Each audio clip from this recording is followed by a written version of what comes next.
The interactive nature of games opens up whole new worlds of possibility for game composers and sound designers.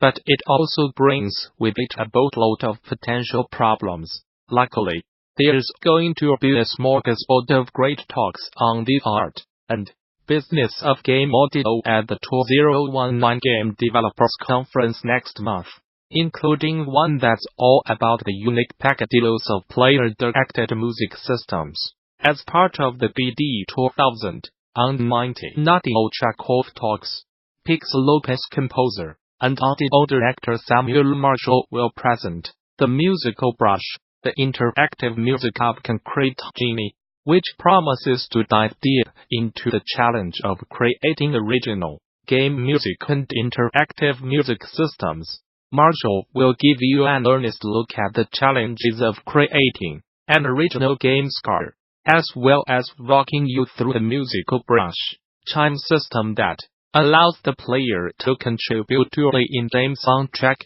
in a joyful, effortless and meaningful way. It's shaping up to be a great topic about a promising game, so make time to swing by and check it out. For more details on this talk, and many more, check out GDC 2019 session scheduler. There you can begin to lay out your GD week, which takes place March 18th through the 22nd at the newly renovated Moscone Center in San Francisco. Bring your team to GD, register a group of 10 or more and save 10% on conference passes. Learn more here. For more details on GDC 2019, visit the show's official website, or subscribe to regular updates via Facebook, Twitter, or RSS.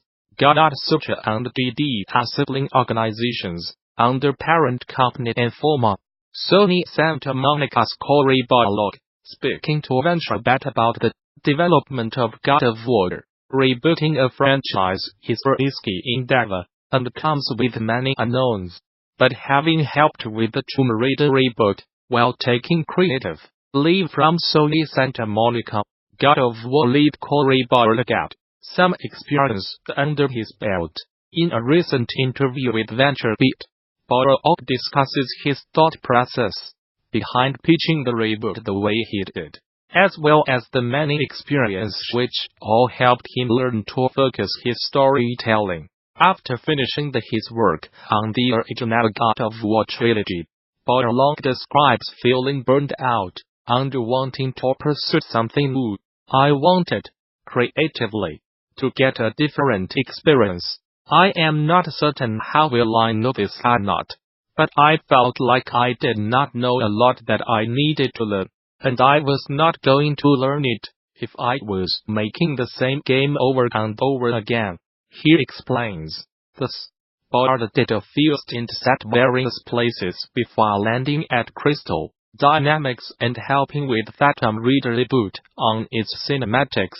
It was monumental to shifting his thought processes. That gave me the perspective I needed. I do not think I would have been able to make this game had I not had that walkabout.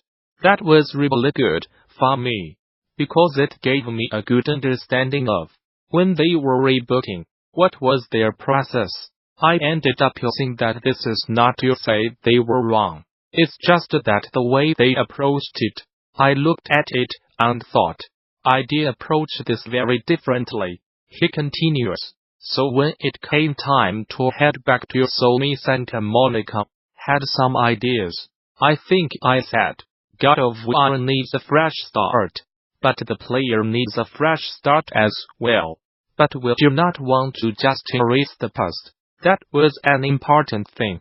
As a writer, you understand how hard it is to build up backstory for characters, so you can have impactful moments. You have to build toward something and then pay it off. We built for 10 years. Let's not throw that out. Let's keep that. But let's take chapter 2. Let's use that and have that resonate even stronger. Be sure to check out the entire interview over at VentureBeat, which goes into more detail about the development cycle of God of War. It's real. Based Noble developer Playtika has acquired Austrian casual card game studio Super Treat. An undisclosed fee.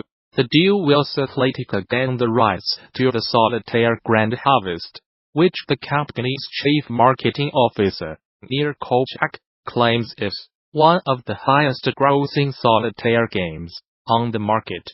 This is not the first time Playtika has splashed the cash in recent months. Back in December, the studio purchased Jones Journey developer Wugang for a reported $100 million, and the developer hopes its spending spree will allow it further expand into the casual games market.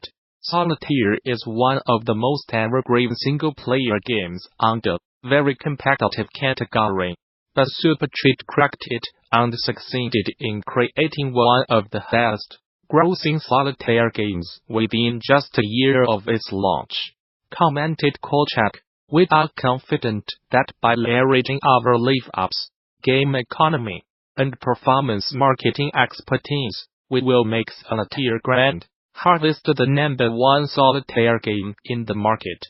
Newsbrief. The Advance Wars-inspired strategy effort Wargrove has broken even in just 3 days. Developer and publisher Chucklefish broke the news in a blog post, revealing it has already covered the cost of development. Wargrove launched for X1, PlayStation 4, Windows, and Nintendo Switch on February 1st, and was generally well received by critics. Chucklefish did not reveal any exact sales numbers, although the team promised players they are throwing themselves into improving the game further. Naughty Dog is known for shipping games that are both engaging and highly cinematic, and at next year's Game Developers Conference in March you will get an inside look at how the magic is made. Specifically, you will get to see Naughty Dog's story. Animator Mary Ann Hayden pull back the curtain on the design of Uncharted. The Last Legacy's charming cinematographer filmed riding her Dame Narrative Summit session on Design vs. Story. How Uncharted, The Last Legacy, addressed the elephant in the room. This promises to be a fun, informative talk that will give you an inside look at the story and design process at Naughty Dog. You will learn from both a design and production standpoint how an animal originally intended as background became a vital part of the narrative, and the useful vehicle for bonding two characters together. For more details on this talk, and many more, check out the LINE GDC 2019 session scheduler. There you can begin to lay out your GD 2019, which takes place March 18th through the 22nd at the newly renovated Moscone Center in San Francisco. Bring your team to GD, register a group of 10 or more and save 10% on conference passes. Learn more. For more details on GDC 2019, visit the show's official website, or subscribe to regular updates via Facebook, Twitter, or Gamasutra and GD are sibling organizations under parent company Informa. The Razer Game Store is closing down after just 10 months, and will cease operations on February 28th. The digital storefront was opened by Razer in April 2018, and sold keys for existing platforms like Steam and Play. The marketplace also offered exclusive Razer discounts and Razer Silver rewards that could be redeemed against other games and peripherals. Razer did not specify exactly why it has decided to turn its back on the storefront, simply explaining the decision is part of its wider realignment plans.